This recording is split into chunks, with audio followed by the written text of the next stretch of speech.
Morning Dipankar, আজকে কি দিন মনে আছে? হ্যাঁ, তো আমাকে বলো কিছু, বলো জোরসে। এদিকে তাকিও গাড়ির, বলো আর সামনে থেকে। Thank you, same to you. পাতি জুটুক ধান, যে যা খুশি দাঁত টেনে দিক, যে যা খুশি দাঁত টেনে দিক, আসলে এক জমি। মুখে যা হোক, বুকের মধ্যে বসন্ত পঞ্চমী। সরস্বতী আসেন যদি আজ আমাদের পাড়ায়, চাইব যেন প্রসাদ পেতে সকলে হাত বাড়ায়। অনেক দিন পর তোমাদের দেখাচ্ছে, এই দেখো বহু আকাঙ্ক্ষিত ফুল ছোট্ট ছোট্ট ভর্তি হয়েছে, দেখেছো?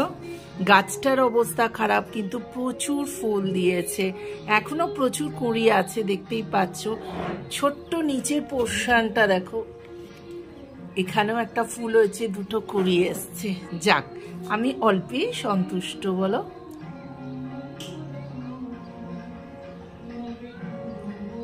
সকাল, গোপালকে স্মরণ করে কাবেরী আবার স্টার্ট হয়ে গেছে, তোমাদের সামনে চলে এসেছে নতুন একটা ঝকঝকে ব্লগ নিয়ে। আবার কলা, আবার আপেল, তাহলে ভাতের সাথে কি খাবে? কলা একটা, আপেল নেবে না তাহলে? আচ্ছা, দাঁড়াও দিচ্ছি। Good afternoon. কিছুতেই ক্যামেরাটা সেট করতে পারছিলাম না, এখন ঘড়িতে বাজে 12:30। আজকে হচ্ছে সরস্বতী পুজোর নেক্সট দিন। খুব হেল্পলেস লাগে গো নিজেকে, কারণ এখানে কিছু নিয়ম কানুন নেই, কিছু নেই। বোনের মুখে শুনে মনটা খুব খারাপ হয়ে গেল। পেছন থেকে এত রোদ্দুর আসছে না, পর্দাটা টেনেছি, তা সত্ত্বেও মানে পিকচারটা খুব হেজি আসছে। বিছানা গোছানো রেডি হয়ে গেছে। কি রোদ্দুর দেখছো, মানে বিছানায় পুরো সুন্দর রোদ্দুর আসে। কিন্তু আমার টেবিলটা মুছে নি, এক্ষুনি সব পড়তে আসবে তো। চলো এইখানেই পড়াই, কারণ আর তো কোনো জায়গা নেই সেরকম, খাবার টেবিলেই আমাকে পড়াতে হয়।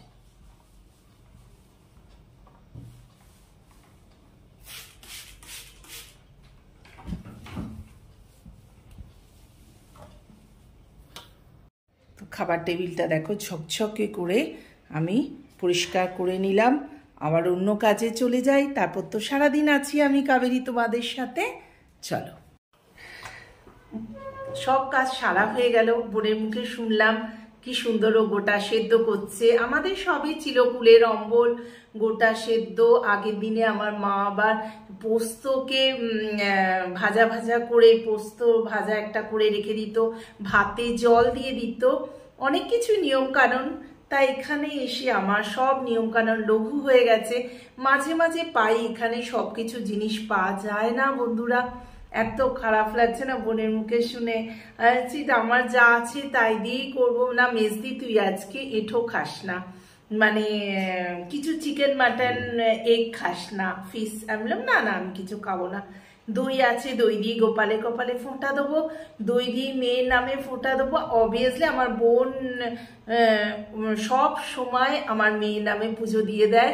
বললো মেজদি ষষ্ঠী পুজো দেয়া হয়ে গেছে, আমার সেই ভগবানকে হাত তুলে নমস্কার করা ছাড়া এখানে উপায় নেই। এত বাজে লাগে না কোনো কোনো সময়, নিজেকে এত খারাপ লাগে যেন মনে হয় কোথায় পড়ে আছি। দীপঙ্করকে বলি এখান থেকে চলে চলো, কিন্তু আফটার অল জব, কি করবে সে।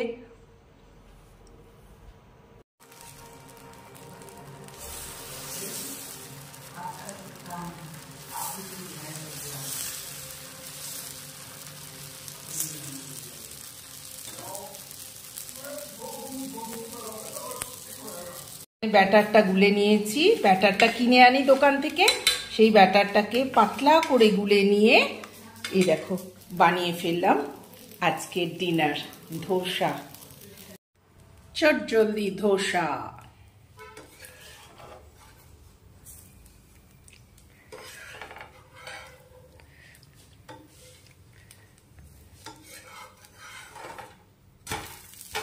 ওয়াও, কি সুন্দর উঠছে না। আর এই ব্যাটার কিনে আনা ব্যাটার দিয়ে ধোসা চটাপট বানালাম। হয়ে গেছে, এটা